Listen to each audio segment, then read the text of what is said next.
नमस्कार, टॉक 18 मराठीमध्ये आपल्या सर्वांचं स्वागत आहे। आता आपण आहोत माळशिरस तालुक्यातील पुरंदावडे येथे। आता इथं थोड्याच वेळात पुरंदावडे येथे श्री संत ज्ञानेश्वर माऊलींच्या पालखीचं आगमन होणार आहे आणि त्याची तयारी या ठिकाणी आपण पाहू शकता। अतिशय जबरदस्त अशा पद्धतीने केलेली आहे। आळंदी ट्रस्टीचे सगळे विश्वस्त, त्यांचे सर्व संचालक मंडळ या ठिकाणी मोठ्या संख्येने उपस्थित आहेत। पुरंदावडे येथील स्वयंसेवक ग्रामपंचायतच्या वतीने या ठिकाणी दाखल आहेत। आता थोड्याच वेळात श्री संत ज्ञानेश्वर माऊली यांच्या पालखीचं आगमन पुरंदावडे येथील या गोल मैदानावरती होणार आहे आणि आपण बघू शकता अगदी मोठ्या प्रमाणात या ठिकाणी वारकऱ्यांची गर्दी आपल्याला पाहायला मिळते।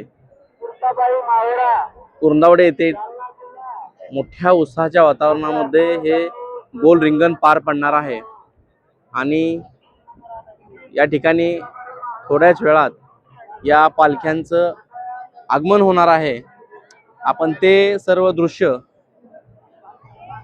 टॉक 18 मराठीच्या माध्यमातून आपण तुम्हाला दाखवणार आहोत। धन्यवाद।